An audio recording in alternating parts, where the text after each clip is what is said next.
MP board पुराने साल के प्रश्न पीवाईक्यू है। कक्षा 10वीं विज्ञान के बंसोट पीवाईक्यू है। एक वीडियो में पाठ खत्म है। पार्ट 1 रासायनिक अपक्रिया समीकरण के। पहला प्रश्न है विस्थापन अपक्रिया किन्हें कहते हैं, उदाहरण दीजिए। उत्तर, विस्थापन अपक्रिया वे अभिक्रिया है जिसमें एक अभिकारक तत्व दूसरे अभिकारक यौगिक में से दूसरे तत्व को विस्थापित करके स्वयं उसका स्थान ग्रहण कर लेता है। ये विस्थापन अपक्रिया कहलाती है। और इसका उदाहरण है Fe+CuSO4 अभिक्रिया करने पर हमें प्राप्त होते हैं FeSO4+Cu। ये विस्थापन अपक्रिया है, मतलब एक तत्व दूसरे तत्व को विस्थापित कर लेता है और स्वयं उसका स्थान ग्रहण कर लेता है। जैसे Fe ने करा, Cu को विस्थापित कर दिया और स्वयं उसका स्थान ग्रहण कर लिया। पहला प्रश्न आपका कंप्लीट हो गया है, इसको अच्छे से याद कर लेना। दूसरा प्रश्न है द्विविस्थापन अपक्रिया किन्हें कहते हैं, उदाहरण दीजिए। वे अभिक्रिया जिसमें अभिकारकों के बीच आयनों का आदान प्रदान होता है वह द्विविस्थापन अपक्रिया कहलाती है। BaCl2+NO2SO4, तो इससे अभिक्रिया करने पर हमें प्राप्त होता है इक्वल BaSO4+2NaCl।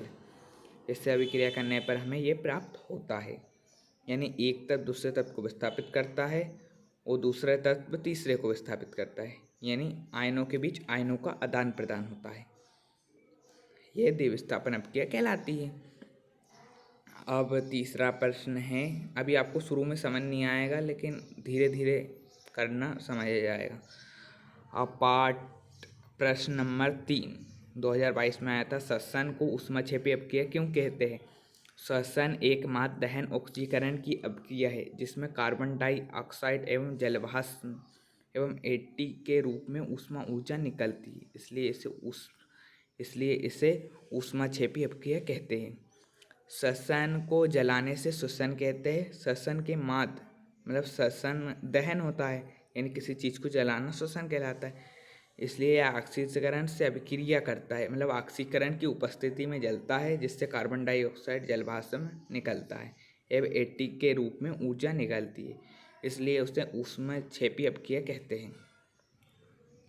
अब चौथा प्रश्न है अपसेषण अपक्रिया से आप क्या समझते हैं, उदाहरण देकर बताइए। जब दो अभिकारक क्रियात्मक विलयन आपस में अभिकारक करके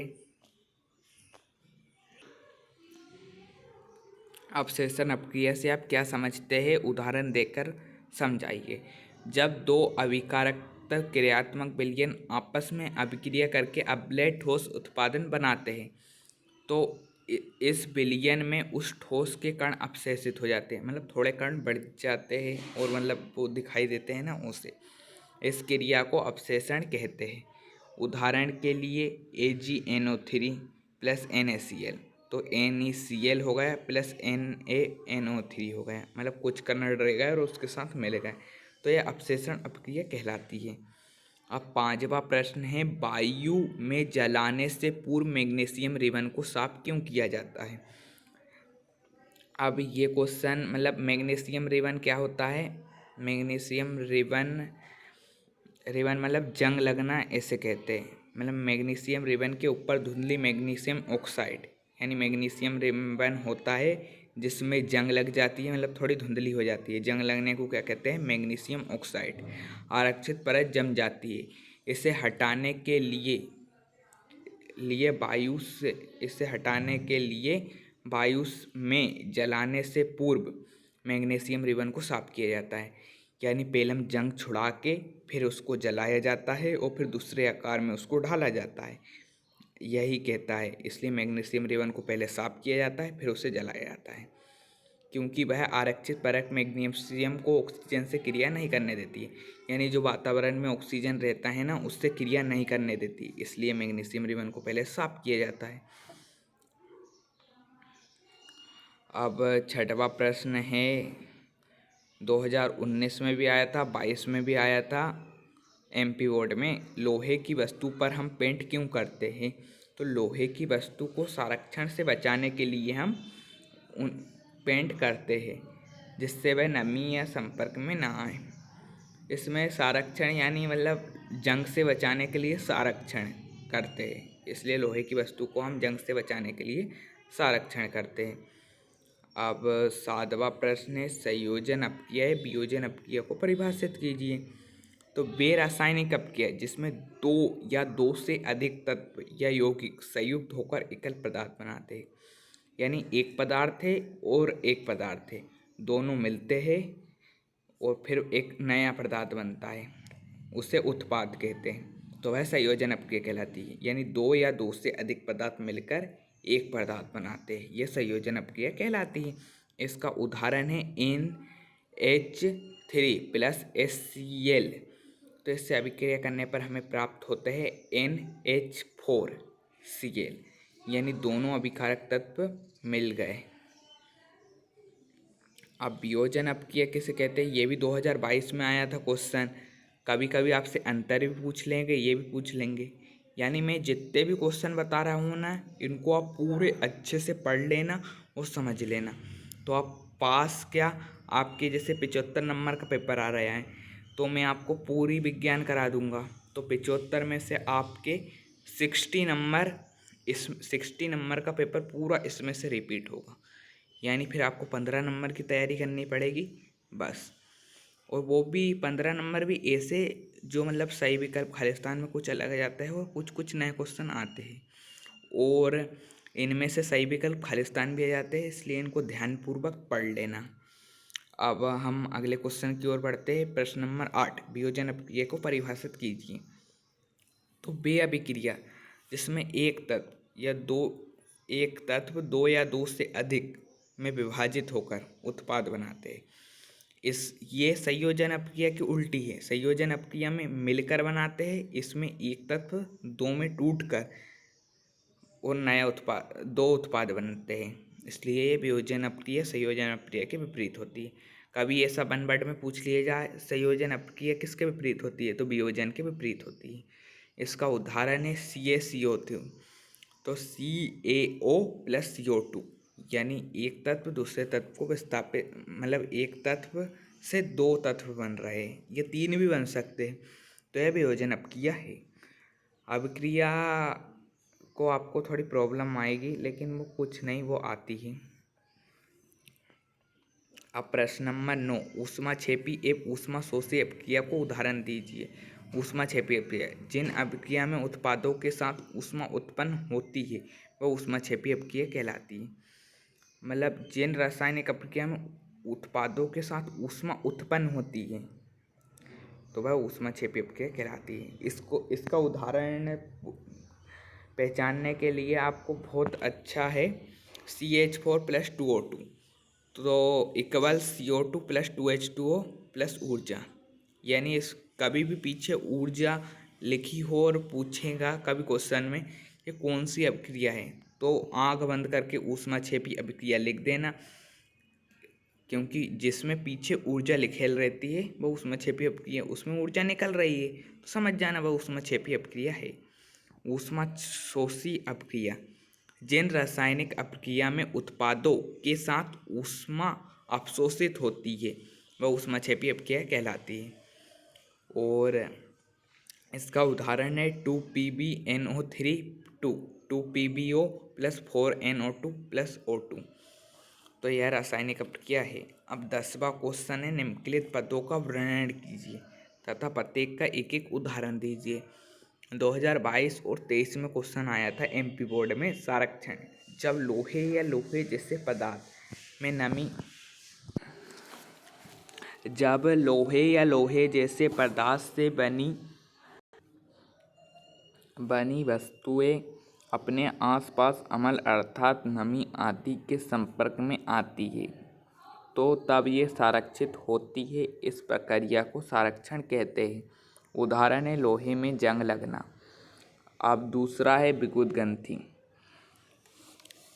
तेल या वसा युक्त खाद्य पदार्थ जैसे अपचेत होकर अपना स्वाद एवं गंध को बदल देते हैं, यह घटना विद्युतग्रंथि कहलाती है। जैसे तेल या वसा, तेल खाद्य पदार्थ जैसे चिप्स कुरकुरे होते हैं ना, ये नमी व इनको खुला छोड़ देते हैं तो यह वायुमंडल से क्रिया करने पर, नमी व जलवाष्प से क्रिया करने पर यह अपचेत होकर अपना स्वाद नहीं बदल देते हैं। बाहर कभी आप चिप्स विप्स छोड़ दो और तो यह स्वाद नहीं बदल देते इसलिए। और संरक्षण ये है कि जब लोहे या लोहे जैसे पदार्थ से बनी वस्तुएं नमी के संपर्क में आती हैं तो यह संरक्षित हो जाती है, इसलिए इन पे पेंट किया जाता है। दोनों हैं, दोनों को मैंने अच्छे से समझा दिया है। अब हम 11वां क्वेश्चन करेंगे। प्रश्न नंबर 11, निम्न रासायनिक अपक्रिया के प्रकार लिखिए। तो पहला है 2FeSO4 equal Fe2O3 plus SO2 plus SO3। उत्तर है इसमें का है, मतलब इसमें बताना है हमको कि यह कौन सी ऊष्मा है। तो इसमें ऊष्मीय अपघटन अपक्रिया, यानी इसमें ऊष्मा अवशोषित हो रही है, इसलिए इसमें ऊष्मीय अपघटन अपक्रिया। आपको थोड़ी पहचानने में दिक्कत होगी, जो सबको होती है, तो आप टेंशन मत लीजिए। आपको थोड़ा थोड़ा याद भी करना पड़ेगा क्योंकि ये रासायनिक अपक्रिया थोड़ी कठिन है, इसलिए पहले पार्ट में है, बाकी हर पार्ट में नहीं है। और दूसरा है CaO प्लस H2O अब इक्वल CaOH2 प्लस ऊष्मा। मैंने आपको अभी बताया था कि जिसमें पीछे ऊष्मा होती है तो वह ऊष्मा क्षेपी अपक्रिया कहलाती है।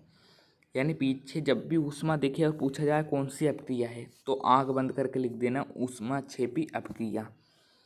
और इसमें तीसरा प्रश्न है Fe प्लस CuSO4।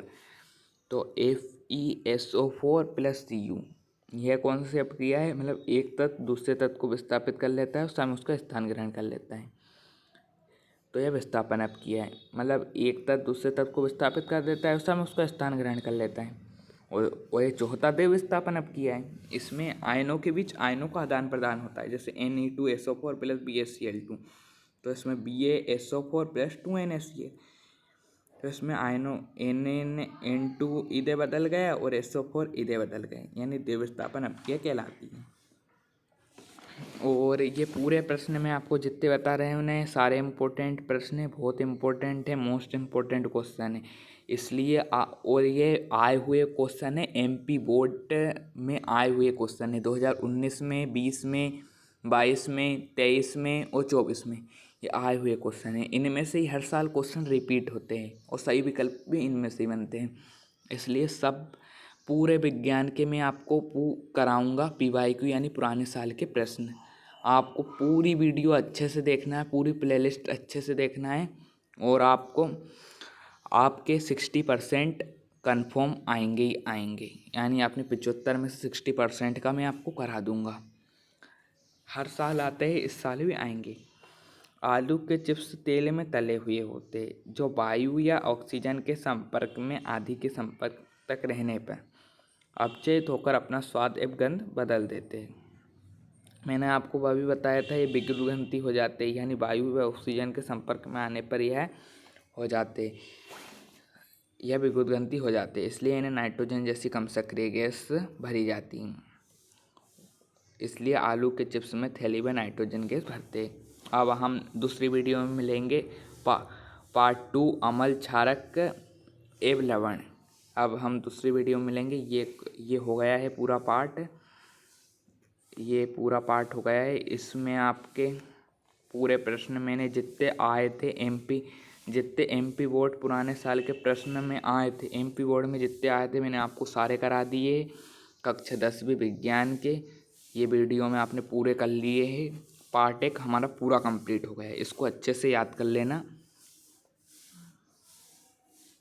धन्यवाद, आपका वीडियो देखने के लिए आपका धन्यवाद।